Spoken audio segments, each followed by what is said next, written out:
नमस्कार सभी को। फिर से एक बार हम नमस्कार करते हैं, चैनल में स्वागत करते हैं और बात करते हैं इलेक्शन चीफ कमीशन की, जिन्होंने कल प्रेस कॉन्फ्रेंस करके ये बताया कि कितने राज्यों में वो एसआईआर करने वाले हैं।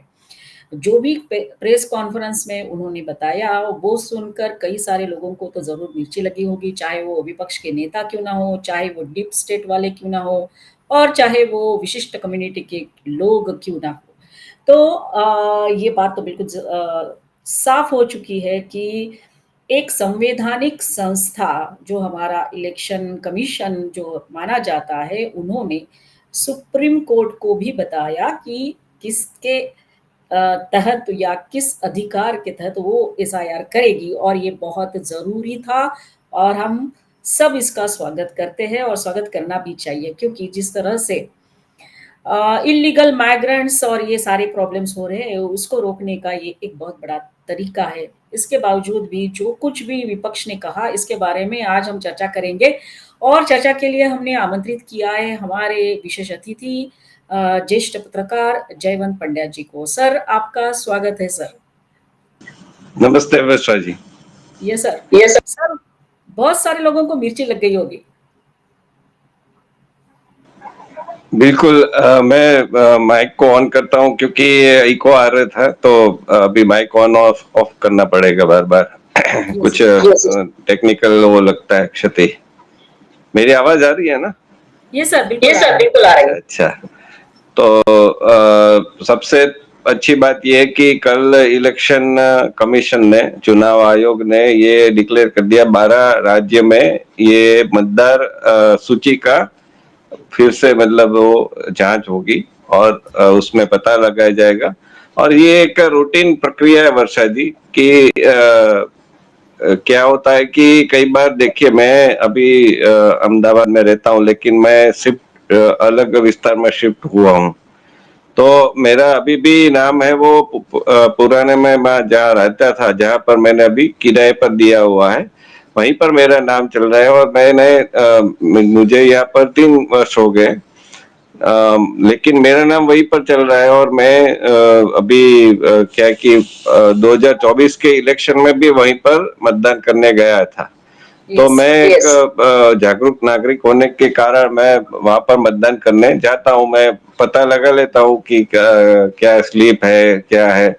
तो इसके कारण मेरे कोई मतलब राहुल गांधी या कांग्रेस के कोई लोग या फिर विपक्ष के कोई दूसरे लोग, वो यदि आक्षेप करना चाहे तो ऐसा कर सकते हैं कि देखिए कि ये तो व्यक्ति है, उसने मत डाला हुआ है, लेकिन वो तो यहाँ रहता ही नहीं है, तो ये एक वोटर चोरी हो गई, वोट चोरी हो गई, ऐसा आक्षेप कर सकते हैं।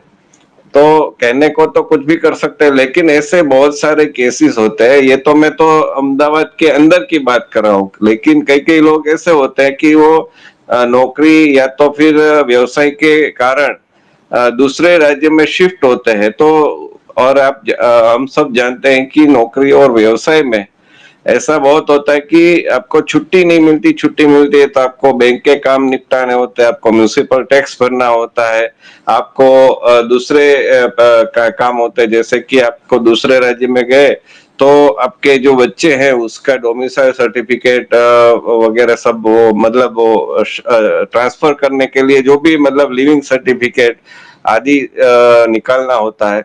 तो उसमें प्रक्रिया में जाते हैं। और दूसरा क्या होता है कि मान लीजिए कि ये तो एक बार हो गया, फिर वापस जाते हैं तो हो सकता है कि उसके माता पिता की तबीयत खराब हो या सगे संबंधी में कुछ परेशानी हो।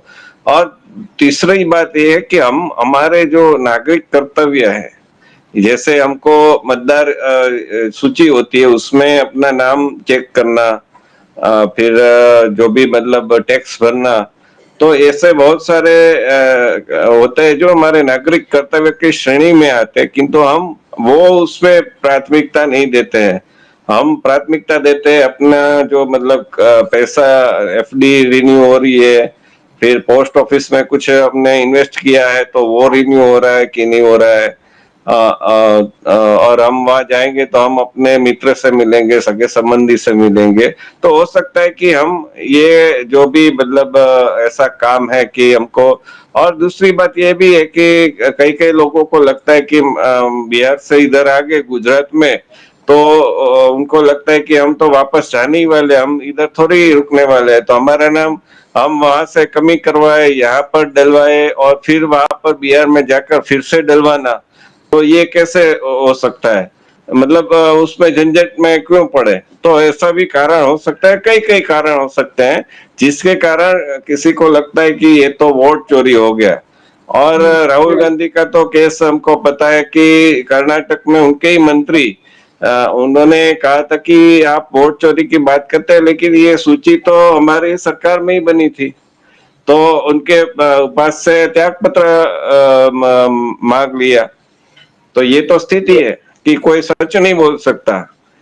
और जो जिसको लेकर वो बिहार की इलेक्शन में घूम रहे थे, मतलब अधिकार यात्रा में, तो वो तो व्यक्ति है, वो राष्ट्रीय जनता दल का बूथ लेवल का कार्यकर्ता निकला। तो कहने का अर्थ ये है कि ये जो बात है कि एसआईआर का विरोध, और यदि इनकी सरकार होती तो ये बात अच्छी है। आधार कार्ड इनकी सरकार में होता तो अच्छा, इनकी सरकार में वोटर आईडी कार्ड आया था तो अच्छा है, इनकी सरकार में पान कार्ड आया था तो अच्छा है, इनकी सरकार में रेशन कार्ड आया था तो अच्छा है। लेकिन यदि मोदी सरकार में आता है तो हर बात का विरोध करना, हाँ ये मैं कह सकता हूँ कि कुछ इसमें फ्लो रह गया है, उसमें कोई त्रुटि रह गई है, कोई मतलब नाम वहीं पर रहते हैं और कट गया है, उसके पास डॉक्यूमेंट अवेलेबल है और फिर भी कट गया है, तो उसका विरोध आप कीजिए, ऐसे उसमें कोई बात नहीं है। लेकिन और दूसरी बात यह कि राहुल गांधी ने जो पहले उसका किया था प्रेजेंटेशन, और उसमें उसके आधार पर जिन जिन इन्फ्लुएंसर ने, सोशल मीडिया इन्फ्लुएंसर ने पोस्ट डाली थी, तो कई कई लोगों ने उसको डिलीट करके क्षमा याचना की कि ये तो गलत है, मतलब डेटा है।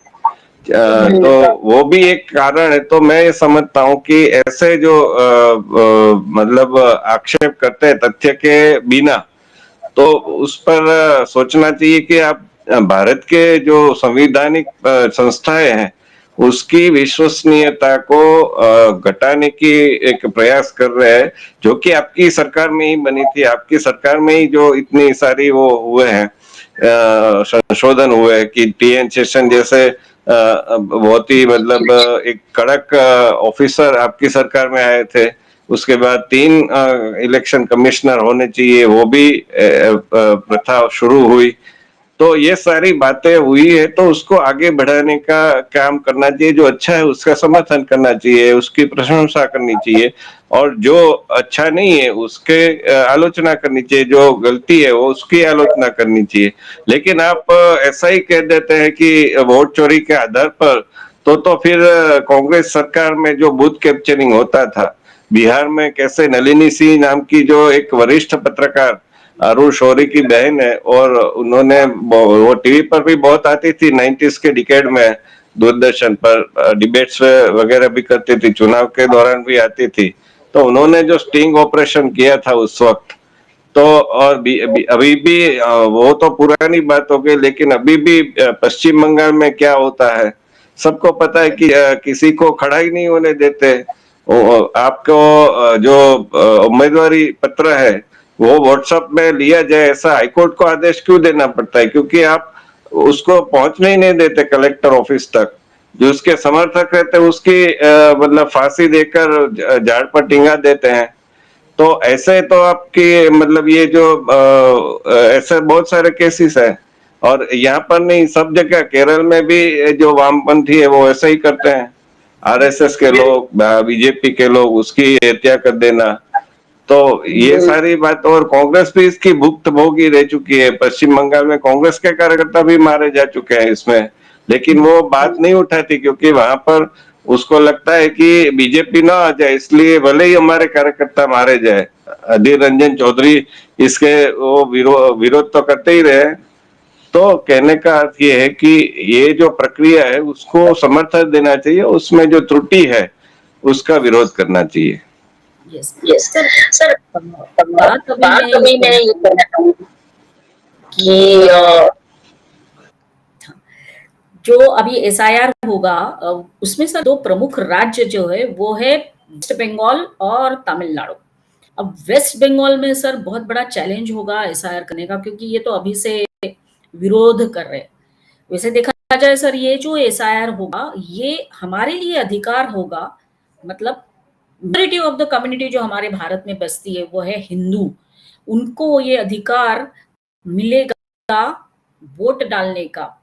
और जो इलीगल माइग्रेंट आकर वोट डालते हैं या जो कुछ होता है वो तो सर्वज्ञानी, सबको पता है कैसे होता है। तो ये वेस्ट बंगाल में सर कितना बड़ा चैलेंज होगा, क्योंकि ये तो हमको दिखता है जो अभी पहले भी हुआ है, कितनी हिंसा हुई है। तो ये चैलेंज होगा सर। वहां तो कितने सारे इलीगल माइग्रेंट्स आकर रोहिंग्याज वगैरह बस चुके हैं सर। नहीं, आपकी बात सही है। और बीच में तो ऐसे समाचार भी आए थे कि बांग्लादेशी है वो कुछ मेयर के पोस्ट तक पहुंच गए हैं, ऐसी बात है। तो ये सारी जो बात है वो इंदिरा गांधी के समय से हो रही थी, और आसाम में इसी के कारण आसाम गण परिषद का आंदोलन हुआ, और फिर आसाम समझौता हुआ, और उसके बाद राजीव गांधी जी ने वो एनसीआर की प्रक्रिया को समर्थन दिया और एनसीआर करने का किया था। सीए के समय ये भी एनसीआर भी हो सकता है, ऐसी बातें चली, और इसमें ऐसी बातें अफवाह उड़ाई विपक्ष के लोगों ने कि सीए के साथ एनसीआर करके जो यहाँ पर सच्चे मतलब सच्चे नागरिक है बाय बर्थ, और मतलब जैसे भी मतलब वो है अधिकृत रूप से, तो उनको भी यहाँ से निकाल देंगे। उसके कारण अभी आप देखिए कि बीजेपी गवर्नमेंट भी, मोदी गवर्नमेंट भी एनसीआर को लेकर बैकफुट पर चली गई। और क्योंकि दंगे भी हुए थे दिल्ली में, डोनाल्ड ट्रंप आए थे तब दंगे भी हुए, सीए के जो शाहीन बाग का आंदोलन हुआ उसको तब की आपकी आप आम आदमी पार्टी की सरकार, उसने भी समर्थन दिया, कांग्रेस ने भी समर्थन दिया, सब दलों ने समर्थन दिया, लेफ्टिस्ट लोगों ने, स्वरा भास्कर आदि, अनुराग कश्यप आदि फिल्म कलाकारों ने भी समर्थन दिया। और उसमें शर्जील इमाम ने ऐसा भाषण दिया कि भारत के टुकड़े चिकन नेक से करने चाहिए। और ये कोई मतलब भाषण दे दिया, और जैसे कई कई बार कुछ बातों में सुप्रीम कोर्ट कहता है कि भाषण देना या फिर नारे लगवाना ये कोई देशद्रोह की श्रेणी में नहीं आता है। किंतु आप देखिए कि ये बीज बोए जाते हैं, और वो बीज आगे जाके वो मतलब उसको साकार करने के प्रयत्न किए जाते हैं। अभी आप देखिए कि बांग्लादेश में यही बात तो हो रही है ना। मोहम्मद यूनुस है जो अमेरिका के डीप स्टेट के चहीते हैं, वो चीन जाकर ऐसे ही तो बोल रहे हैं कि आप मतलब चिकन नेक के पास आइए और वहां पर इन्वेस्ट कीजिए वगैरह सब। तो ये एक प्रयत्न हो रहे हैं। दूसरा, अभी पाकिस्तान के जनरल वहां पर गए हुए हैं, बिल्कुल सीमा पर हो गए। तीसरा समाचार ये आ रहा है कि हाफिज सईद का नेटवर्क वहां पर सक्रिय होने की आशंका है। तो ये सारी बातें कोई हवा हवाई नहीं है, वो सारी बातें तथ्य पर आधारित है। और इसके कारण मतलब मैं ये कहना चाहता हूँ कि सीए में ऐसा हुआ था, तो इसके कारण एनसीआर अभी भी नहीं हो सका है। तो आप विदेशी नागरिक उसमें उसके आधार पर आप जीत जाए तो मतलब कैसी सरकार आएगी? वो तो विदेशी हितों को साधने वाली सरकार ही आएगी, कोई भारत के हित के साधने वाली सरकार नहीं होगी। दूसरी बात ये कि इसमें पश्चिम बंगाल में तो हम देखते हैं कि वहां पर जो क्राइम है वो कितना बढ़ गया है। वहां पर गैंग रेप है, सामूहिक बलात्कार, वो तो मतलब जैसे कि उसकी संख्या में इतनी बढ़ोतरी हुई, और उसके ऊपर घाव पर नमक छिड़कते हुए पश्चिम बंगाल की मुख्यमंत्री ऐसा कहते हैं कि उसको रात को बाहर नहीं निकलना चाहिए, देर रात को। तो और जो भी उसके पर एक फिल्म बनी थी जब जब ममता बनर्जी नई नई सरकार में आई थी, 2013 या उसके आसपास की बात है, तो वो फिल्म को दर्शाने की अनुमति नहीं दी थी।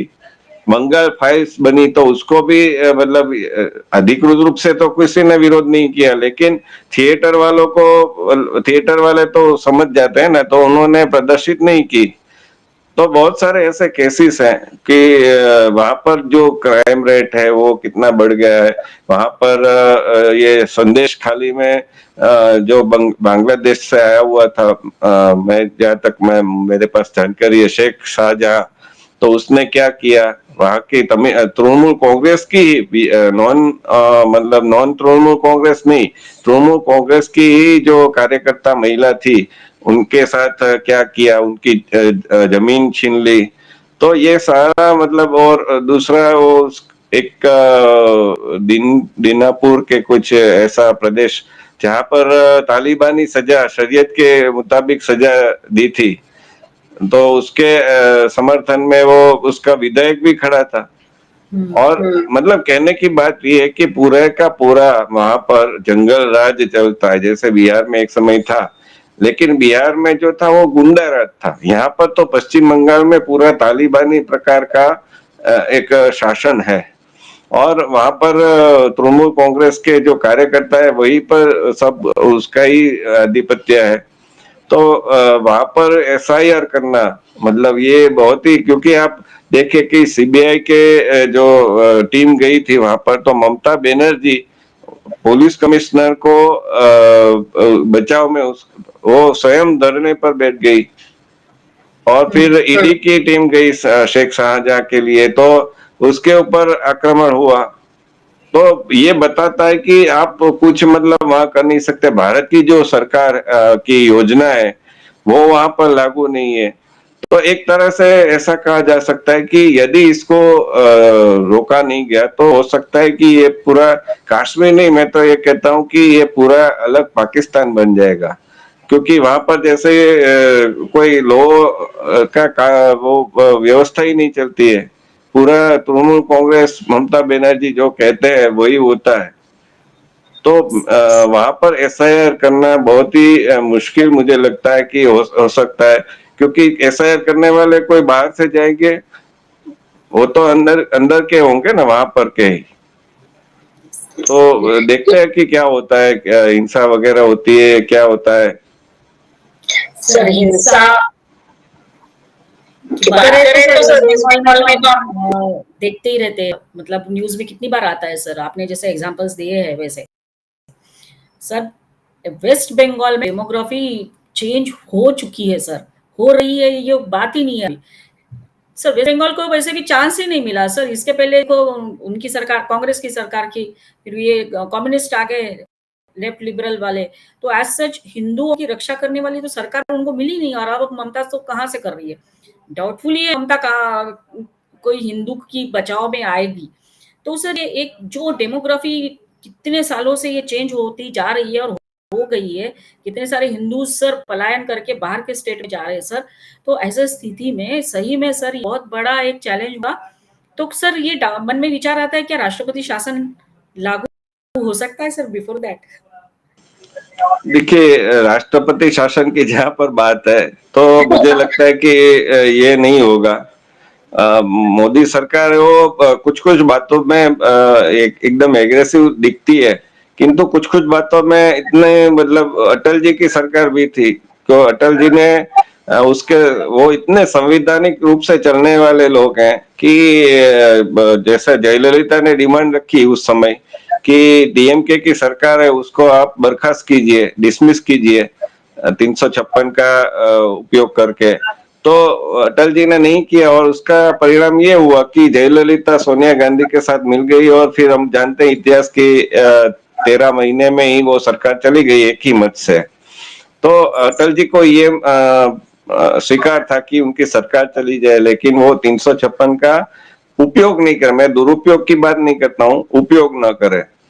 तो मोदी सरकार ने भी मतलब उत्तराखंड और अरुणाचल प्रदेश में ऐसा प्रयत्न किया था, लेकिन उतना विरोध हुआ, इतना विरोध हुआ, तो और ये सब बातें होने लगी, तो मोदी जी की सरकार है वो अपना रिकॉर्ड मुझे लगता है कि अच्छा रखना चाहते हैं कि हमने देखिए, हम तो लोकतंत्र में इतना विश्वास रखते हैं, तो हमने उसका दुरुपयोग नहीं किया। अरे दुरुपयोग की बात ही नहीं है। आप देखिए कि पश्चिम बंगाल में क्या स्थिति है, तो आपको तो उपयोग करना है। और मतलब पूरा विश्व जानता है, पूरा देश जानता है कि पश्चिम बंगाल में क्या स्थिति है, कैसे वहां पर हिंसा हो रही है, कैसे वहां पर गैंगरेप हो रहे हैं। कोलकाता में वो मेडिकल स्टूडेंट डॉक्टर के ऊपर क्या हुआ था, तो वहां पर क्या व्यापार चलता था अंगों का, वो सब बातें। तो वो सारी बातें होती है। फिर चुनावी हिंसा हुई थी 2021 के चुनाव परिणाम के दिन ही। तो ये सारी बातें, और कोलकाता हाईकोर्ट स्वयं कहते हैं कि उसने 2018 में जो स्थानिक स्वराज की संस्था की चुनाव थे, उसमें व्हाट्सएप पर याचिका स्वीकार करने का आदेश दिया था उम्मीदवारों की। तो वो कब स्थिति होती है कि जब आप फिजिकली देने नहीं जा सकते, आपको रोका जाता है, आपके ऊपर हिंसा होती है, तभी ऐसा आदेश दिया था हाईकोर्ट ने। शिक्षक का घोटाला हुआ तो कोलकाता हाईकोर्ट को आदेश देना पड़ा कि मुसलमानों को आप ओबीसी में कैसे ला सकते हैं। तो ये सारी बातें बताती है कि वहां पर पूरा आउट ऑफ कंट्रोल है, और कोई योजना आपकी लागू नहीं है। जैसे जम्मू कश्मीर में तो वो कह सकते हैं कि हमको आर्टिकल 370 का संरक्षण प्राप्त है, तो हम करना चाहते हैं तो हम करेंगे, वरना नहीं करेंगे। लेकिन जो पश्चिम बंगाल है, तमिलनाडु है, ऐसे राज्य, केरल है, वो राज्य तो अपनी मनमानी करते हैं। सीए हो, वक्फ बोर्ड हो, तो केरल ने कह दिया कि हम नहीं करेंगे, विधानसभा में प्रस्ताव पारित कर देते थे। तो कहने का अर्थ यह है कि मोदी सरकार को इसमें से बाहर आना होगा, या तो फिर कोई और हमको प्रधानमंत्री की राह देखनी होगी, या फिर हो सकता है कि अगला जो चुनाव पश्चिम बंगाल में आए वो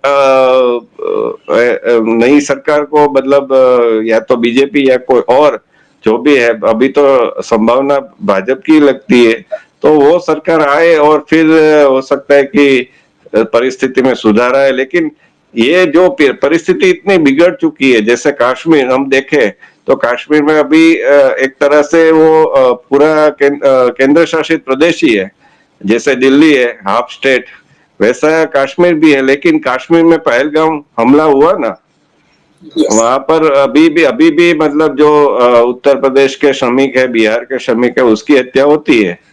जैसे मतलब कहने का अर्थ ये है कि तो पश्चिम बंगाल में तो ऐसा कोई आर्टिकल ही नहीं है 370, फिर भी ये सब हो रहा है। तो अपनी मनमानी करते हैं। तो बीजेपी आए तो भी उसका मतलब कब उसमें सुधार आएगा, वो हमको क्योंकि इतने सारे वो सिस्टम में घुस चुके हैं ना। आपको पूरा सिस्टम में जितने लोग हैं, जैसे कश्मीर में किया कि पूरे के पूरे पुलिस में इतने लोग थे आतंक समर्थित। फिर जो भी सरकारी तंत्र है, चाहे वो महसूल हो, रेवेन्यू हो, या फिर दूसरे जो भी डिपार्टमेंट है, उसमें तो ये सब होंगे। तो आपको पूरे का पूरा सिस्टम बदलना होगा, तो उसमें कितनी देर लगेगी वो हम कल्पना कर सकते हैं। Yes sir. सर आपने जैसे बताया, पर सर बंगाल में सर जो हिंदुओं की परिस्थिति है उसको देखते हुए बीजेपी तो हमेशा हिंदू हित की बात करते हैं सर।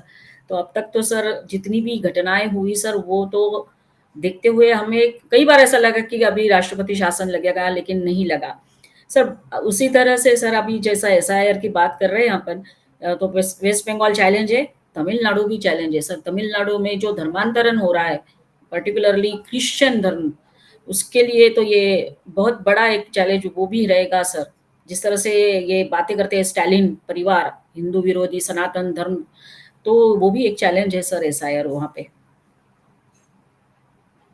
तमिलनाडु में भी चैलेंज है। मैंने कहा कि जो भी विपक्ष के राज्य है वो पूरा, मतलब आप तो ये एसआईआर के बात करते हैं, मैं तो कोरोना का समय याद करता हूँ कि कोरोना की महामारी में भी जो विपक्ष के राज्य थे उसने कितना समर्थन दिया। जैसे मैं याद करता हूँ पोलियो की, तो नरेंद्र मोदी की वो प्रधानमंत्री तक की जो यात्रा है, उसमें ऐसा थोड़ी है कि उन्होंने मतलब पूरा हवा बनाया विपक्ष कांग्रेस के विरुद्ध, और उसके कारण ही वो आ गए। ऐसा नहीं है, उन्होंने कई कई अच्छे काम किए, उसके कारण वो सत्ता में है। तो एक अच्छा काम था, ये था कि पोलियो नाबूदी, पोलियो मुक्ति। तो उसमें जो केंद्र सरकार ने अभियान चलाया था, उसमें नरेंद्र मोदी ने स्वयं हिस्सा लिया था। मतलब वो भी एनकरेज करते थे, और गुजरात में भी ये सारा अभियान अच्छी तरह से चला था। तो इसके कारण पूरे देश में 2013 या 14 में पूरा भारत देश है वो पोलियो फ्री कंट्री घोषित हुआ, यूएन सॉरी WHO के द्वारा। और इसकी जो सेलिब्रेशन है वो कटारा क्या, दिल्ली के ताल कटोरा स्टेडियम में हुई थी। तो उसमें ये सारे मतलब गुजरात का भी कंट्रीब्यूशन था ना।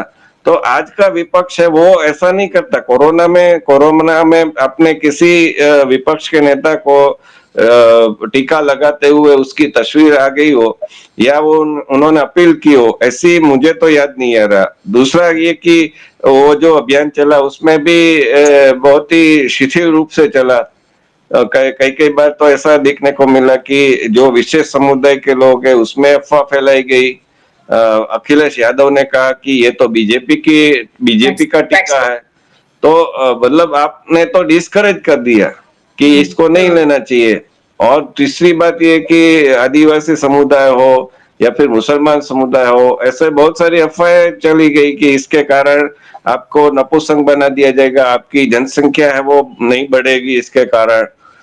और जो विशेष समुदाय के नर्स वगैरह सब थे, उन्होंने गटर में फेंक दिए। तो ऐसे बहुत सारे प्रयास कोरोना के समय यदि हो सकते हैं, तो एसआईआर के समय नहीं हो सकता क्या? तो कहने का अर्थ ये है कि तमिलनाडु हो या फिर दूसरी बात। और एक मैं ये कहना चाहता हूँ कि इसमें आप देखिए कि इसमें बुद्धिजीवी का रोल भी कैसा रहता है। तो बुद्धिजीवी का रोल ये रहता है कि आप इसको समझाएं कि ये अच्छी एक प्रोसेस है, इसमें जो आपको बढ़ चढ़ के हिस्सा लेना चाहिए। किंतु योगेंद्र यादव नाम के जो बुद्धिजीवी है, जो कभी आप में हुए करते थे आम आदमी पार्टी में, लेकिन केजरीवाल ने उनको मक्खी की तरह, चाय में से कैसे मक्खी निकालते हैं वैसे फेंक दिया। और वो बहुत सारा कांड हुआ था प्रशांत भूषण और योगेंद्र यादव के साथ। तो वो योगेंद्र यादव अभी इनडायरेक्टली सभी आंदोलन में हिस्सा लेते हैं, डायरेक्ट इनडायरेक्टली। और इनडायरेक्टली वो कांग्रेस के साथ खड़े रहते हैं, ऐसा हमको उनके विचार से देखने को मिलता है। उन्होंने एक आर्टिकल लिखा था। और दूसरी बात ये कि उन्होंने एक अभी इंटरव्यू अपना वो वीडियो भी बनाया था। तो उसमें वो क्या लॉजिक देते हो आप देखिए। वो कहते हैं कि बिहार में जो मतलब भारत सरकार का एक प्रोजेक्शन रहता है, ऑफिशियल प्रोजेक्शन, उसके हिसाब से 8 करोड़ या कुछ ऐसी संख्या है उन्होंने बताई। तो इतनी जनसंख्या है। लेकिन जो एसआईआर किया गया तो वो जनसंख्या के से मतदार की जो वोटर की संख्या है वो कम हुई। तो ऐसा कैसे हो सकता है? तो मुझे ये समझ में नहीं आता कि पूरी की पूरी जो जनसंख्या है वो सारे वोटर के लिए एलिजिबल है क्या? तो विदेशी नागरिक भी यहाँ पर हो सकते हैं, फिर बांग्लादेश से या फिर म्यांमार से आए हुए रोहिंग्या, ऐसे बहुत सारे लोग हो सकते हैं जो जनसंख्या में तो हमको लगेगा कि भाई ये यहाँ पर रहते हैं, तो जनसंख्या में तो गिने जाएंगे। तो ऐसा थोड़ी है कि वो जनसंख्या में नहीं गिने जाएंगे। लेकिन वोटर के रूप में उसको गिनना, मतलब पूरे की पूरी जनसंख्या है और उसमें तो बच्चे भी होंगे 1 साल का बच्चा भी होगा, 2 वर्ष का बच्चा भी होगा, मतलब 18 वर्ष तक तो जो भी होगा वो उसकी गिनती गिनी जाएगी ना। तो आप ये बताएंगे कि 8 करोड़ जनसंख्या है तो वो पूरी की पूरी मतदार की सूची में क्यों नहीं है? तो ये, और फिर वो मुसलमान पर आते हैं कि जो एसआईआर रिलीज हुआ है उसमें मतलब मुसलमान की संख्या तो वो नहीं बताते कि कितने मुसलमान हैं। फिर वो कहता है कि एक सॉफ्टवेयर के द्वारा हमने ये जांच की कि इतने मुसलमान है वो कम हुए हैं। तो वो सॉफ्टवेयर क्या है वो उसका नाम नहीं देते हैं। और कैसे कम हुए, मतलब ये सारे। और मुसलमान, मतलब वो हमारे दिमाग में ऐसा कहना चाहते हैं कि यहाँ पर जो भी मुसलमान रह रहा है वो भारत का ही नागरिक है, भारत में जन्मा, भारत का ही, मतलब अपनी प्राचीन पीढ़ी से रह रहा है, पुरखे यहाँ पर ही मतलब थे। तो आप बांग्लादेश से आए हुए मुसलमान भी तो हो सकते हैं, म्यांमार से आए हुए रोहिंग्या भी तो हो सकते हैं। तो आप मुसलमान, मतलब ये सारी बातें कहना, अफगानिस्तान से भी कोई आया हुआ हो सकता है, पाकिस्तान से भी कोई। हमने अभी देखा कि ऑपरेशन सिंदूर के समय जो भी पाकिस्तानी लोगों को निकाला जा रहा था, तो उसमें कई मुसलमान थे।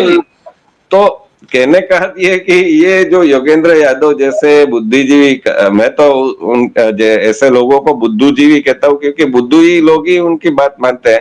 तो ऐसे ऐसे तर्क देना, कुतर्क देना, ये कितनी सही बात है। और इसको मतलब अभी तो सब लोग जान चुके हैं, लेकिन ये तर्क भी हमको समझाना चाहिए हमें। और दूसरी बात ये कि हमारे गुजरात में भी ये होने जा रहा है, और दूसरे जो भी राज्य है, 12 राज्य, तो उसमें ये प्रोसेस होने जा रही है। तो सब लोग फिर बाद में उनको फरियाद का अवसर ना रहे, इसलिए आपके पास यदि डॉक्यूमेंट है, आप वैलिड सिटीजन हो, तो आप उसमें अपना वो कीजिए। और क्योंकि ऐसा भी हो सकता है, मैं ये नहीं कह रहा हूं कि आपके पास डॉक्यूमेंट हो और यदि आपने नहीं बताया है, आप वो शेखी मारने जाएंगे कि हम कागज नहीं दिखाएंगे, तो फिर हो सकता है कि आपका नाम कभी हो जाए, आप जागरूक ना रहे, तो हिंदू होने के उपरांत भी आपका नाम कट जाए, ऐसी भी संभावना है। तो सभी नागरिकों से मेरी ये एक अपील है कि आप इसमें देखिए कि आपका नाम इसमें आ जाए, जो भी वैलिड नागरिक है। तो ये भी हमको अपील करनी चाहिए। यस, साथ-साथ सर हम यही कहेंगे सर अंत में कि जो एसआईआर होगा वो एक शुद्धि की प्रक्रिया है हमारे अधिकार की। और जो लोग हमारे यहाँ इल्लीगली आए हैं और मतदान कर रहे हैं, उनको निकालने का ये एक मौका है। तो ये पूरी तरह से शुद्धिकरण होने वाला है।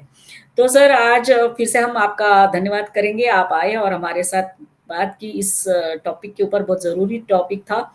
और ये भी कहेंगे कि चीफ इलेक्शन कमिश्नर ने कल जो भी बातें कही वो दर्शाती है कि उनकी जो नियत है कि एक साफ-सुथरा वोटर लिस्ट तैयार हो, साफ-सुथरे तरीके से हमारे यहाँ मतदान हो और हम जो बात कर रहे हैं हिंदुओं की रक्षा की, वो भी हो। तो ताकि ये लोग हमारे ऊपर हावी ना हो जाए। तो जाने से पहले सभी को हम कहेंगे कि हमारा ये वीडियो ज़रूर देखिए, लाइक करिए, कमेंट करिए, शेयर करिए और जिन्होंने हमारे चैनल को सब्सक्राइब नहीं किया है, वो ज़रूर सब्सक्राइब करिए। Thank you sir once again. धन्यवाद सर। धन्यवाद जय हिंद। सर। जय हिंद। जय हिंद।